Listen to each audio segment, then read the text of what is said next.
All right, welcome back to Brother from Another. We have talked about this. I remember Mike Hill and Natalie. I remember right after Ant-Man, the new Ant-Man movie came out, and we were just, Mike and I, just going on and on about Jonathan Majors and how his star was rising and just a really talented guy. And we're just really excited about all the work that he was doing. And then shortly after that, this story that is the case is playing out. I think we're in day 5 or day 6 of the case is playing out right now, where he is accused of assaulting and harassing his ex-girlfriend. We hear a lot of accusations and stuff that is ugly. Let's just get down to it. It's just some ugly stuff thrown at Jonathan Majors, and some people have kind of distanced themselves from Jonathan Majors. Some of his Marvel projects might be on hold. Some people don't really want to be associated with him until they figure out what's going to happen with this case. And as I've been reading about it, I said to Natalie the other day, I think we should talk about it. And I really want to talk about these things. And I love, Natalie, I love your perspective. I love your perspective in general, but when we talk about these issues, you give us some of the smartest and most genuine stuff that I've heard anywhere. So I'll just let you take the floor, particularly with Jonathan Majors, and what stands out to you, or what really, I guess, resonates is not the right word, but what resonates with you when you think about this case? It's sad, look, the trial will play out the way that it will play out.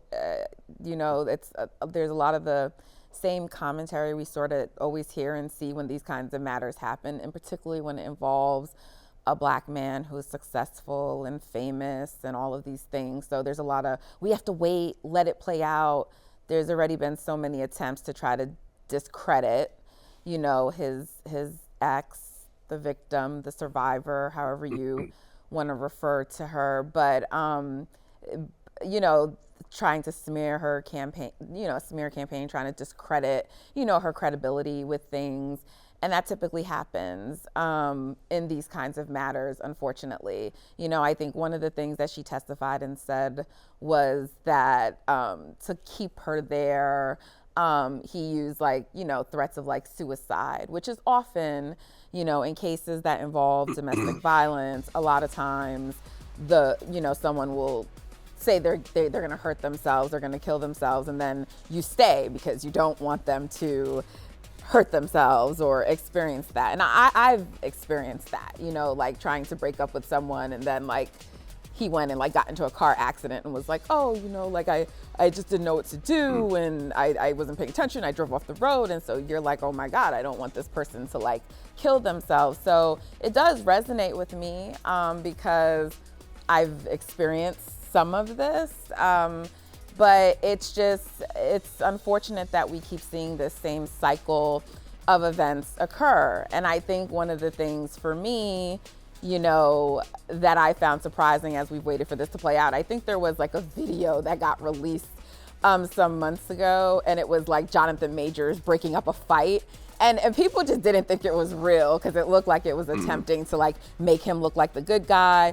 He's dating Megan Good now, apparently, and so there's been lots of pictures of him with Megan Good holding hands. And that's another layer of this that I don't think we're gonna get into, but it's why do we have to now have him with a black woman to be there to support him, be by his side through these things? I'm not Megan Good, so I'm not trying to say their relationship is real or not real, but these are the conversations that are happening, around this matter. And so we do have to let it play out, and we have to see what happens. But there's a lot of accusations. There's a lot of claims. People can read what was initially filed. Everyone's going to come to their own conclusion, but I believe the accusations that have been made against him. You believe it? I believe it. Mike, are you there, Mike? I'm here. Are you there at that point where you can say you believe the accusations, or are you still just kind of weighing the information? I'm weighing everything. I mean, look, here's the way I'll look at it, and I'll just have to put it in a personal standpoint. I've been in a situation where I've been in the blogs and people have accused me of doing something that I did not do. Now, what Jonathan Majors may or may not have done, what Diddy may or may not have done, I don't know. I am the type of person that on both sides, I want to wait until it all plays out before I make a decision. Now, I may be leaning a certain way and saying, well, okay, it looks guilty where there's smoke. There's going to be some fire and people have made mistakes in the past. But is this person being accused, or are they guilty of what they are being accused of? Not for certain behavior, but what they are being accused of. And obviously there's going to be a lot of judgment from a lot of people. From a PR standpoint, just like she mentioned, when he comes to breaking up a fight, oh, is it fake? Is it PR? Is the imagery now that he's with a black woman, is that because, oh, he was with this white woman before and all of a sudden is this just a stunt? I don't know. I don't know all the details. I know that those types of things exist, especially out in Hollywood. You got all these publicists that want to try and tell you what to do to get through these types of things. All I know is that when everything is played out in the court of law and not played out in the court of public opinion or in blogs where they don't necessarily put all the right story or the right information out there, or just he said, she said, of the going back and forth. Oh, you hear what Diddy did before, and he's capable of doing this, and he was responsible maybe of this person's death and all that. You know what? You hear it and it sinks in, but until everything plays out on both sides, even with the victims, because the victims get blamed as well. Why was she there? She's 17 years old. The parents are at fault. I don't like to hear all that type of stuff. But what I will say when it comes to sexual assault or anything like that, or any kind of physical assault, I do not ever condone a man putting his hands on a woman in any way in which she does not want to be touched, period. I don't care if it was 1 or 30. So when men come out and they say, well, all of them can't be telling the truth, they don't all have to be telling the truth. If one is telling the truth, that is enough for me, and I hope that person gets the justice they deserve, and the person who did this heinous act gets the punishment that he or she deserves as well. Mike, can I ask you a question? In terms of how it all plays out. Let's say, there's an outcome in this case, and not just this case, but in general. Do you let the outcome of cases determine your ultimate opinion? Because and we can just take this away from this topic for a little bit. We know that the outcome of cases doesn't necessarily mean someone did or didn't do something, right? It's about yeah, go ahead. Yeah, I understand where you're going with that. So when I say the outcome of the case, I mean, I want to hear all the information. Okay. And I can judge. Now, I understand that there are people, there have been plenty of people who have killed black men in the street and gotten away with it. Doesn't mean that they're not guilty. But once I hear for myself, because what I will do is I'll do my own research. One thing I will do that, and I know a lot of smart, just like you guys will do, you'll go and read. I'll read the cases. If I really want to know before I make that decision, I have to read all the information, and then I can make a very smart decision, and not based on a decision or the judgment or the opinions of other people who may be out there who might be trying to control the narrative or whatnot. That is not what I'll do. So when it comes to, the Cassie situation and all that type of stuff with Diddy, looking at it, did I say, oh, wow, they settled very quickly? There must have been something that he had done wrong, which he's wrong. He should pay the price for it, literally and figuratively for it. But when it comes to other information like the R. Kelly, he did it. I know. I read everything. I know what he's guilty of. He's in jail. He's supposed to be in jail for what he's done, right? He did it, and he's been doing it for years. But when it comes to certain cases, like, I will not get caught up in listening to what the rhetoric is out there. I'll have to decide on my own. For sure. You know what, Natalie, with your legal background, help me out here, because I know there's a strategy. There's a legal strategy everybody has. Okay, this is what we're going to do. We will highlight the areas where we feel like it's strong, it's in our favor, and we will kind of ignore or talk around the areas where it's a little murky or we're weak, so we're not going to highlight those. I say that because Jonathan Majors' attorney, in opening statements, said, hey, this is very simply a case about a woman who has, talking about the accuser, a woman who says my client did a certain thing, and the only other witness there, this is what she said, it's about the credibility of this woman, and the only other witness said she was a psycho. Okay, that was the attorney's take. She's got no credibility. The attorney is going there and said she's got no credibility. Even the driver of this car, where the things happen, even the driver said she's a psycho. So I took that comment and I said, okay, if the case is that simple, why are you then going to bring up, hey, she had an ex-boyfriend who committed suicide?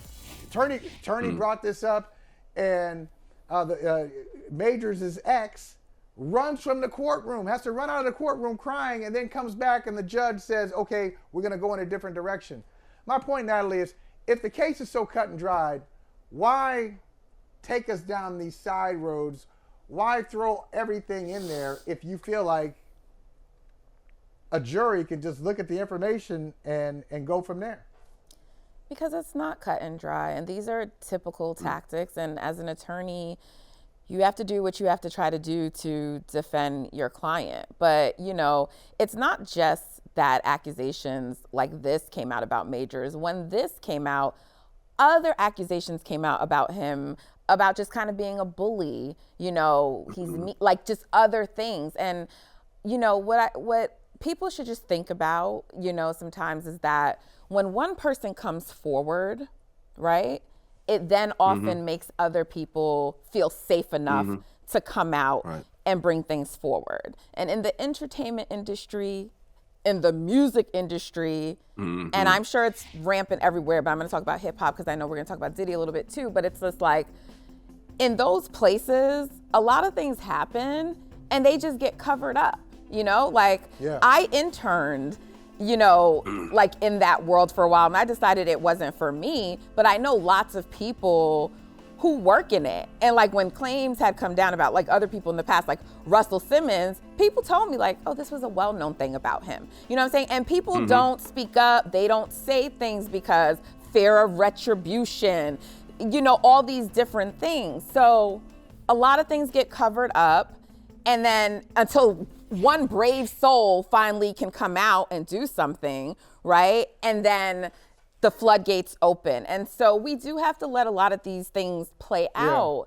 But this rush to just determine that all of these people are lying, and a lot of times people haven't looked at the facts. They haven't read the transcripts. They haven't looked at what's been alleged. Because, and look, by the way, I get this because I'm struggling with this too. Bad Boy, that's the soundtrack to my life, okay? I used to say I wanted to be the female Puffy, okay? You couldn't have told me I wasn't gonna marry Mason Betha. You know what I'm saying? Like, I was all about this. So it's like, I understand the need to also want to like just go up and go to bat and defend Diddy, because it's like, this person whose music I love, this person, you know, now it's like, man, they did all this stuff. It's like some people who struggle to listen to R. Kelly's music now versus not listen to it. So I understand there's so many dynamics at play, but we have to separate those kind of attachments and read what's being alleged and form an opinion. Yeah, that's right. Absolutely. And I would say, Mike, we got just about in our final minute, you know, Diddy releasing a statement, because now I think there are I think it's a total of 4 sexual assault allegations against Sean Diddy Combs. And so there's a lot, including the latest one, a 17-year-old girl saying in 2003 she was gang raped by 3 men, one of whom was Diddy. So we'll see. But I think the takeaway is, we got to have these conversations. I think it's healthy for all of us. We got to have these. We can't be so defensive, or we can't talk about things that are painful, and talk about people who matter to us and who have mattered to the culture. Necessary. We got to have it. Hey, thank you for watching Brother from Another. If you haven't hit that subscribe button, go ahead and do that now. Don't forget, you can catch us 3 to 4 weekdays on PeacockTV.com and on Sirius XM Channel 85.